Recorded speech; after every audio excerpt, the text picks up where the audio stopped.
Welcome back, everyone. If you'd like to find out how I made Winifred Sanderson's spell book, keep on watching. I was inspired to make the book when I found these eye magnets in the Halloween section of Target. I decided to use a book storage container for the base of the book.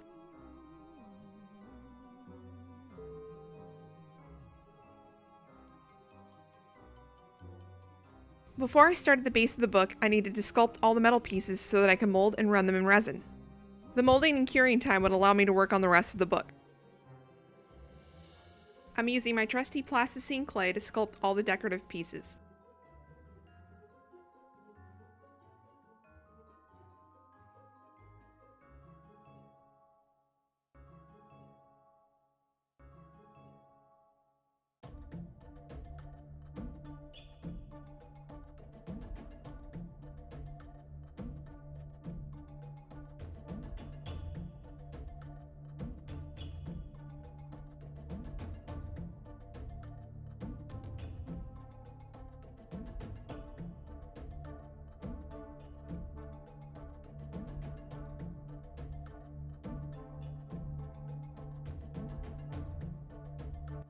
I've recently been using this 2-part silicone mold that I can find locally at most big box craft stores.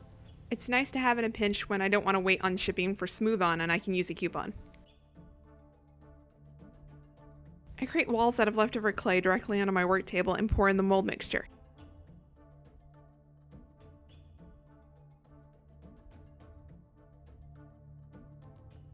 I normally don't use the entire container, but since I have so many pieces as well as molds for my Winifred costume, I'm mixing the catalyst directly into the silicone.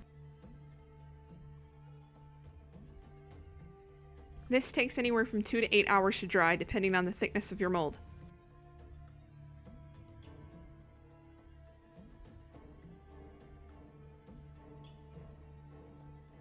Once the silicone is set, I demold the pieces and clean out the clay.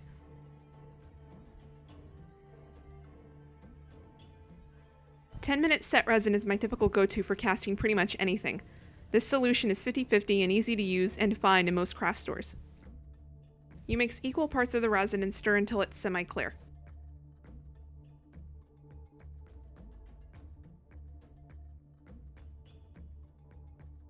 As this resin hardens, it turns from clear to white.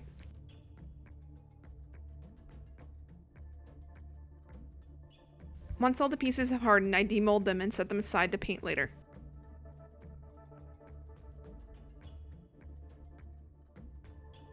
To begin the process of transforming the book, I start by cutting out a hole for the eyeball.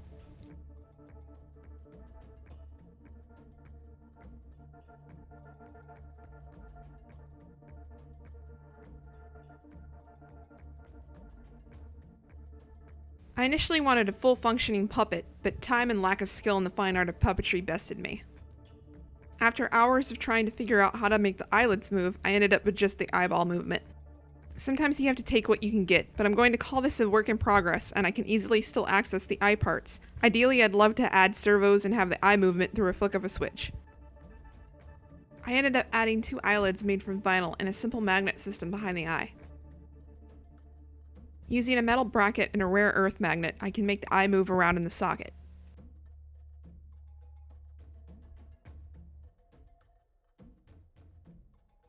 To create the skin texture, I start by cutting out 2 pieces of brown vinyl, slightly bigger than the book base.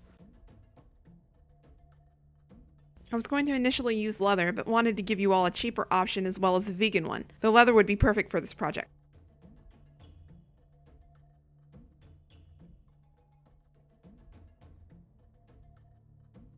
I draw out the stitch lines on the vinyl to map out where they need to be for when I start creating the folds. I do this for the front and the back.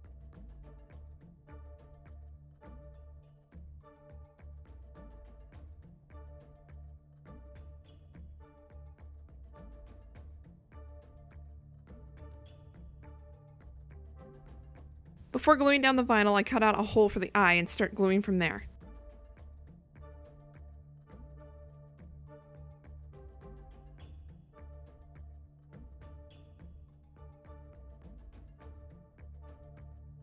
To create the texture of the book skin, I use hot glue for the stitch lines, pulls, and wrinkles.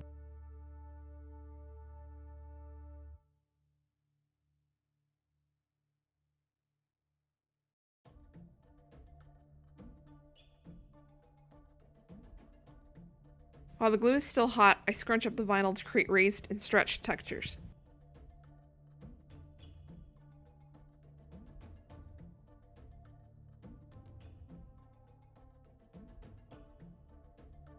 I cut off some of the excess around the side binding and glue the edges of the vinyl to the inside of the book.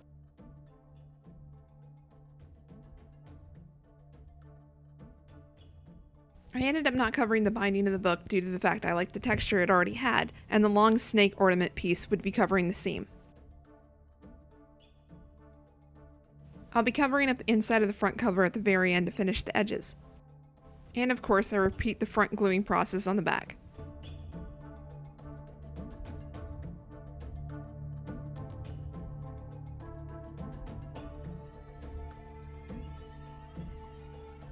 For the fingers on the spine, I decided against sculpting and molding them and went with paper clay. From past experiences, paper clay adheres to most surfaces rather well when applied with water. I sculpt 5 fingers onto the spine, smoothing the clay onto the book surface and let it dry for a few hours.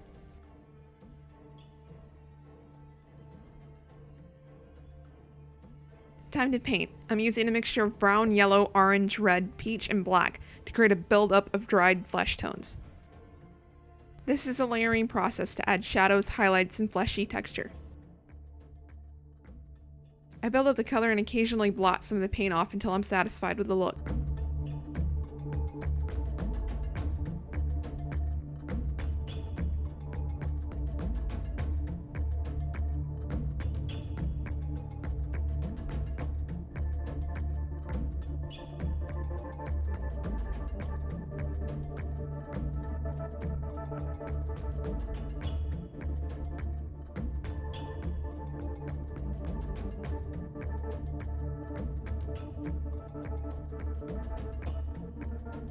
Taking a thin brush and black acrylic, I map out the stitch lines before I start applying the stitches.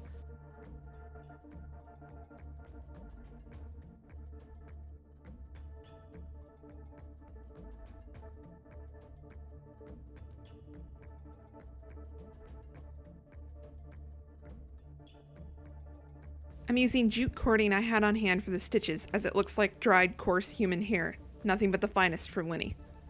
I cut the cord into small stitch length pieces and begin gluing them down.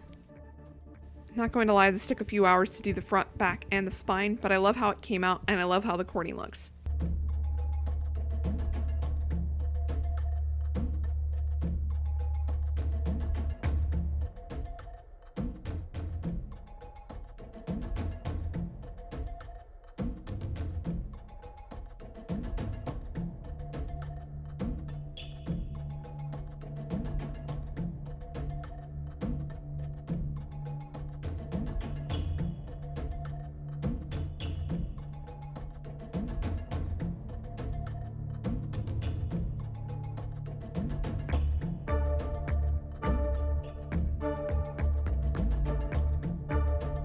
Once the stitching is complete, I go back in with a brown and black paint mixture and add shading on the sides and in between the stitches to blend them further into the book.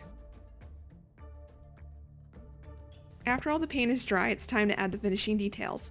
Off camera, I spray painted the resin pieces with silver spray paint and made the base plaques for the snakes and the book closure out of foam. I adhere the pieces with a strong contact glue, and using a dry brush method, I add aging with black acrylic paint.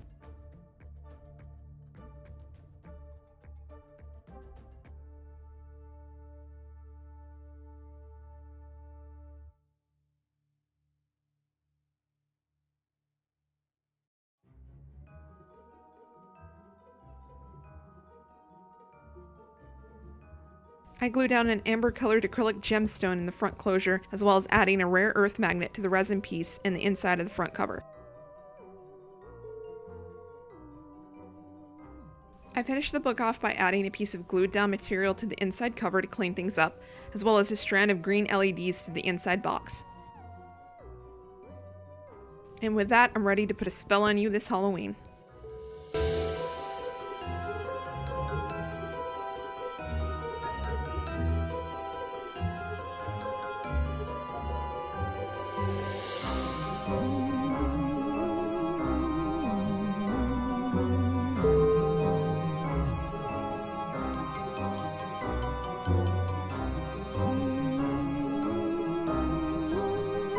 Thanks for watching, and remember to give this video a thumbs up if you liked it and subscribe for more. And if you make any of these replicas on my channel, please tag me on Instagram. I'd love to see them. See you next time!